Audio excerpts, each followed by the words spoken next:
Hello class, my name is Joanna and today I'm gonna talk about how to eat healthy without dieting because eating healthy doesn't have to be boring. I would like to start by asking you a few questions.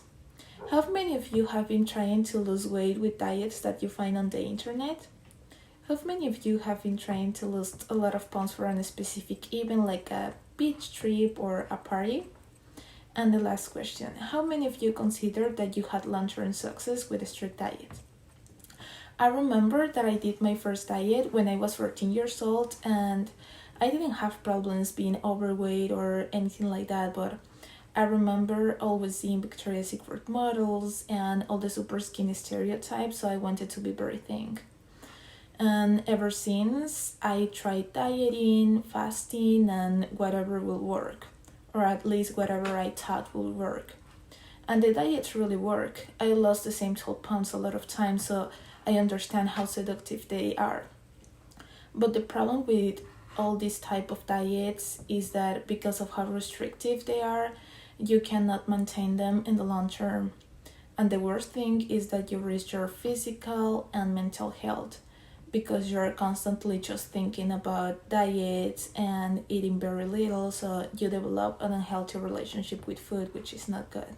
According to the article Why Diets Don't Work, published in 2019 by Ellen Sattler, the ideas of people who diet and fail all the time are eating less than what they feel right, ignoring hunger cues, limiting yourself to only certain type of foods, like what it's pretty common is just eat protein and not eat carbs, and using exercise to burn off food.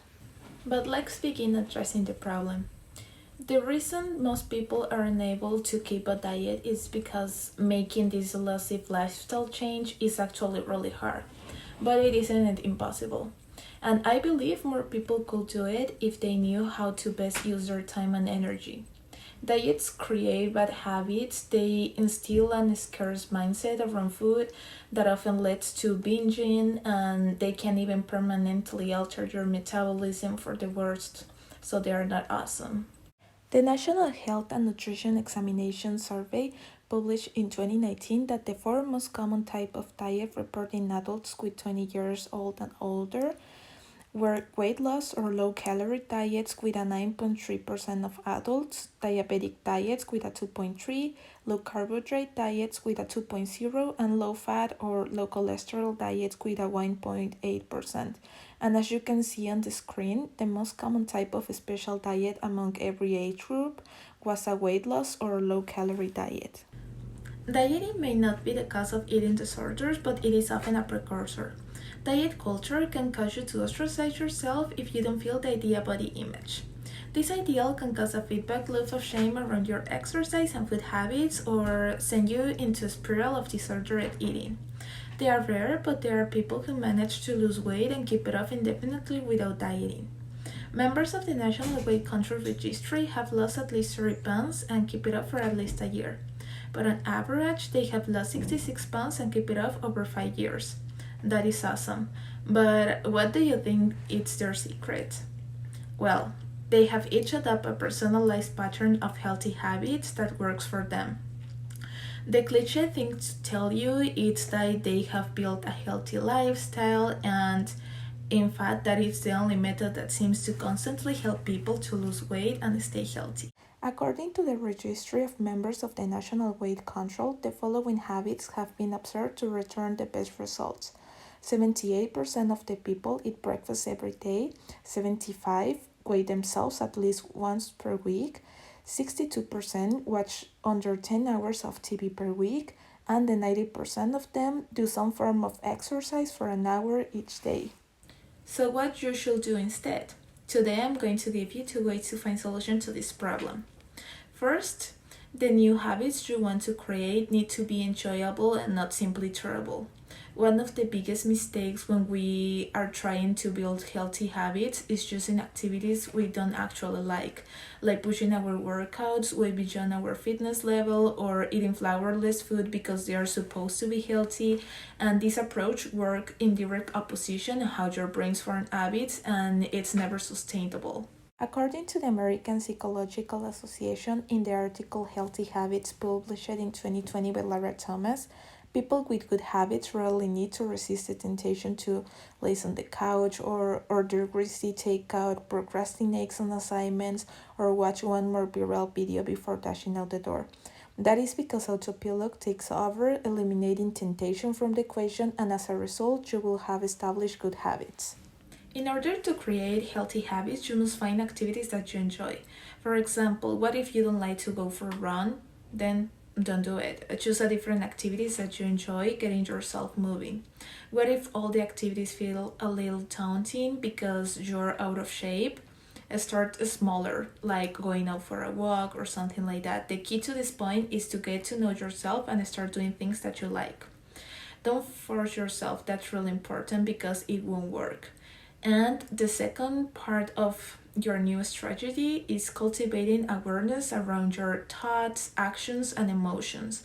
And the buzzword for that is mindfulness. According to the neuroscience research in the article published in 2015 by Galapi College Journal of Personality and Social Psychology, mindfulness practices dampen activity in our amygdala and increases the connections between the amygdala and prefrontal cortex. Both of these parts of the brain help us to be less reactive to stressors and to recover better from stress when we experience it. But what do you think will happen if you decide to make these two changes in your life? Well, if you want a healthy body and mind, you need to feed it with healthy food. You can start by eliminating the processed foods and beverages that are loaded with sugar and empty calories. Trade your macaroni and cheese for a cup of homemade soup or maybe a trail mix. When you eat healthy food that is good for you, your digestive system is more efficient and provides you with more of the nutrients that you need to stay healthy. And it also gives a boost to your immune system. According to the article Impact of Changing Lifestyles on Our Health, published in 2018 by Kenneth Clore, your lifestyle and habits have a direct effect on your physical, mental, and your emotional health. Your lifestyle habits and how you interact with the world you live in play an important role in how healthy you are. Now that you know my personal experience, all the benefits of changing your habits and starting your mindfulness process, all the positive effects that the process can bring to your life physically and mentally, what are you waiting for to stop making excuses and start to work on yourself? Changing things like beliefs and habits is not easy. Working to discover healthy habits you enjoy takes a lot of self-reflection and a willingness to try things even without complete confidence that they are going to work. But it is possible to make progress in all these areas if you focus your energy just in the right places. I spent a lot of my teenager years forcing myself to eat foods that left me unsatisfied and do workouts that make me feel miserable. And all I had to show for it was a deep frustration with myself and how I looked. It only took a couple of months to start seeing results when I changed my strategy, but by then, that felt less important than the fact that I was actually being happy. My lifestyle had definitely changed a lot. I was eating way more vegetables. I was rarely bothering with processed food. I was cooking regularly. I was active daily. But I really started to like all the things because they brought me joy and fulfillment. But in other ways, it felt like the easiest and the most natural thing in the world. Like this was always the way that it was meant to be. Because this is how it feels to work with your mind instead of against it. Thank you.